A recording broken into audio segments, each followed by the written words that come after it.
गुर्बत का आलम था और मुसलमान दिफाई महाज पर जंग लड़ रहे थे। खंदक खोदी जा रही थी, चौड़ी खंदक खोदेंगे, आग जलाएंगे ताकि कुफार हमलावर ना हो सके। गुर्बत का यह आलम था कि पेट पर पत्थर बांधे हुए। हजरत जाबिर इब्ने अब्दुल्लाह रदी अल्लाह तआला अन्हु कान में आके अर्ज करते हैं, हुजूर मैंने ना आपके चेहरे पे नकाहत देखी है ज़ाहिरी। तो हुजूर 8-10 बंदों की रोटी है, तशरीफ ले आए। तो हुजूर ने फरमाया सारे ही चलो भाई, सारे ही चलो। कहते मैं घर दौड़ा, बीवी से जाके कहा हुजूर तो सबको लेके आ रहे हैं। तो अहलिया कहने लगी कहा नहीं था कि 8-10 बंदों का खाना है। कहने लगे मैंने कहा तुझे तेरी मां रोए कहा था, पर हुजूर ने ऐलान कर दिया सारे चलो। तो फरमाने लगी बस ठीक है, अगर हुजूर ने ऐलान किया है तो अल्लाह रसूल हमें रुसवा नहीं होने देंगे, फिर आप आने दें। आप कैफियत देखिए, खंदक खोदी जा रही है, गुर्बत का ये आलम है, भूख का ये आलम है। बज़ाहिर इस्लाम पर जो गुर्बत है कि पेट पे पत्थर बांधे हुए हैं। एक चट्टान आ गई, टूटती नहीं सहाबा से।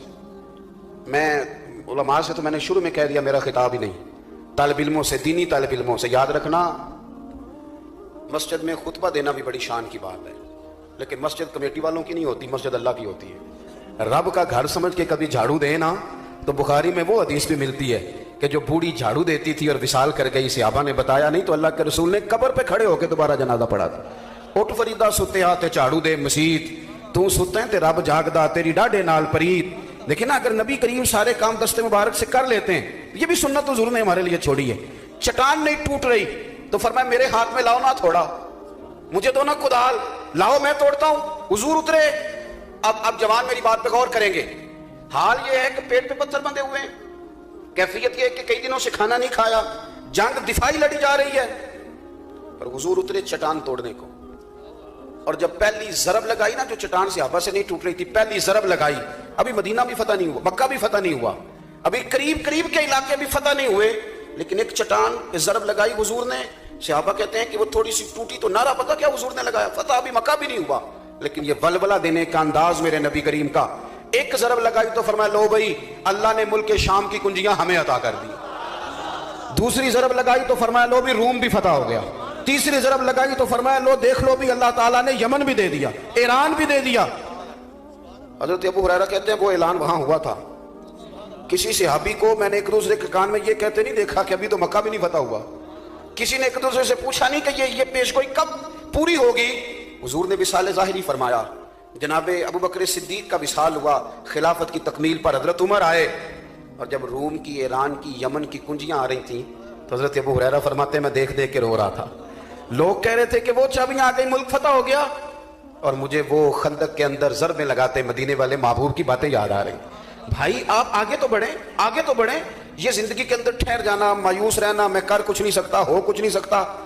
हुजूर मुफ्ती आजम हिंद शहजादा आला हजरत मौलाना मुस्तफ़ा रज़ा खान साहब रहमतुल्लाह अलैह के सामने तकरीर करते करते किसी खतीब ने कह दिया मुसलमान बड़े बदनसीब हैं, आज बस्ती में चले गए। तो हजरत फरमाने लगे मौलाना ठहर जाओ, जो मुसलमान होता है वही तो खुश नसीब होता है, जिसको हुजूर का कलमा पढ़ने की तौफीक नसीब है वो बदनसीब है। वो तो कुंतुम खैरा उम्मतिन में दाखिल है। और आपने ये क्या कह दिया, इनको खुश करें, खुशखबरी दें। इसलिए नबी पाक सल्लल्लाहु अलैहि वसल्लम ने हजरत सैयदना मुआज़ इब्न जबल रदी अल्लाह तआला अन्हु को यमन भेजते हुए कहा था लोगों को खुशखबरियां देना, मायूस ना करना। थोड़ा सा अपने अंदर ये शौक पैदा करें आगे बढ़ने का। एक तीसरी बात आपकी खिदमत में अर्ज करनी है, फिर बात को समेटता हूं। खुददारी ना हुस्न है जिंदगी का, खुददारी शख्सियत का वकार है। अल्लाह के प्यारे रसूल सल्लल्लाहु ताला अलैहि वसल्लम ने ना अपनी उम्मत को लोगों के सामने हाथ फैलाना उम्मत का पसंद नहीं किया। तिरमिज़ी शरीफ में हज़रत अनस बिन मालिक रज़ी अल्लाह तआला अन्हु की हदीस मौजूद है। हुजूर ने फरमाया अपने दुख दुनियादारों से ना कहना, नवाबों सेठों से अपने दुख दुनियादारों से ना कहना, अल्लाह तुम्हें कभी गनी नहीं करेगा।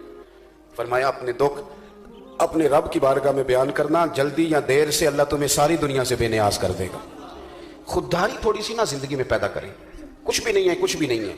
ये जो हम समझते हैं ना कि शायद वो फलां सेठ साहब नाराज हो गए तो खुदा जाने क्या बनेगा, कुछ भी नहीं बनेगा। जितने जितने लोग सेठ होते जाते हैं, ओहदों पे जाते हैं, उतने उतने तो बेचारे कांपने लगते हैं।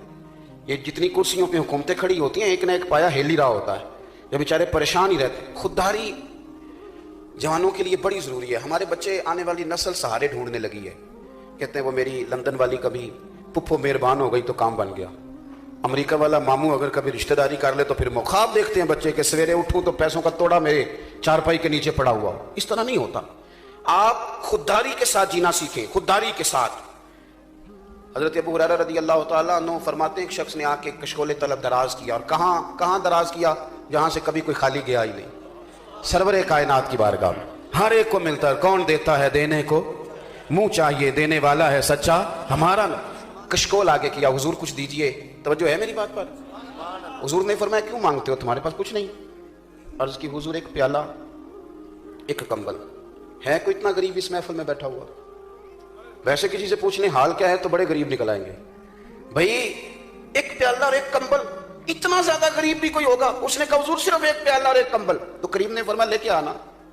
वो लेके आए तो हुजूर ने उसकी भी बोली लगवा दी। कौन खरीदेगा? है कोई खरीदने वाला? एक सहाबी ने कहा 1 दिनार, एक ने कहा 2 दिनार। हुजूर ने 2 दिनार में बेच दी। फरमाया जा 1 दिनार का घर खाना ले जा और 1 दिनार का ना कुलाड़ा खरीद के ला। वो कुलाड़ा, पेशा जवानों कोई भी बुरा नहीं, कोई पेशा बुरा, एक बुरा है किसी के आगे हाथ फैलाना बस। और गैरत है बड़ी चीज जहां तगो दो में। हुजूर सल्लल्लाहु ताला अलैहि वसल्लम ने फरमाया कुलाड़ा लेके आ। सहाबी कुलाड़ा लाए तो सहाबा कहते हैं बड़े नसीब वाला था ये शख्स। वो कुलाड़ा लाए तो उसमें दस्ता हुजूर ने अपने दस्ते मुबारक से लगाया। फरमाया जा जाके ना लकड़ियां काट जंगल से, उन्हें काट के भेज, खा भी और खिला भी, पहन भी और पहना भी, पी भी और पिला भी। जा 15 दिन नजर ना आना। कहते 15 दिन के बाद आए तो हुजूर ने फरमाया अब क्या हाल है? अर्ज की हुजूर पहले एक प्याला था, अब सारे घर के बर्तन बन गए। पहले एक कंबल था, अब सबके लिए बिस्तर तैयार होगा। आपके अंदर जब खुददारी आती है, जब इज्जत नफ्स आती है, ला यसअलून अन्नास इल्हाफा। कुरान मजीद ने असहाबे सुफा की तारीफ की कि वो लिपट लिपट के सवाल नहीं करते, वो देखते ही नहीं, वो नहीं ये काम करते कि कौन आया है तो क्या लेके आया है और कौन आया है तो क्या दे के जाए, ये मिजाज नहीं। हातम ताई से किसी ने पूछा था कि अपने से सखी बंदा भी कभी देखा है? उसने कहा देखा है। कहा कब? कहने लगे मैंने एक दफा सारे शहर की दावत पकाई थी, मेरा खुद ही इरादा बना कि मैं जरा देखूं कोई रह तो नहीं गया। चेहरे पे निकाब डाल के तो मैं निकला, सारे शहर में देखा कि हर शख्स आ गया है पर एक बूढ़ा जंगल में लकड़ियां काट रहा है। मैंने उस शख्स से कहा कि मियां आपको दावत में नहीं बुलाया हातम ताई ने? तो कहते हैं बाबे ने बड़ी अनोखी बात की। कहने लगा पुत्र बुलाया था पर मुझे ना अपने हाथों की कमाई का चस्का लग गया है। हाथों की कमाई का, मैं आपको यकीन से अर्ज करूं, दावतों में लोग, शादियों में लोग इतने मजे से रोटी नहीं खाते। मैंने एक दफा अपने अब्बा जी से पूछा आपको पसंद क्या है? कहने लगे पुत्र जी तो भूख लगी होवे तो यार शाही पसंद है, फिर तो चटनी भी बड़ी पसंद है, तो ना लगी होवे तो फिर नखरा ही है, फिर ये है कि जो भी पका है उसमें नुक्स ही है। वो कहने लगा जी मुझे अपने हाथ की कमाई का ना चस्का लग गया है, अब मुझे दावतों में ज्यादा लुत्फ नहीं आता तो मैं इसलिए नहीं गया।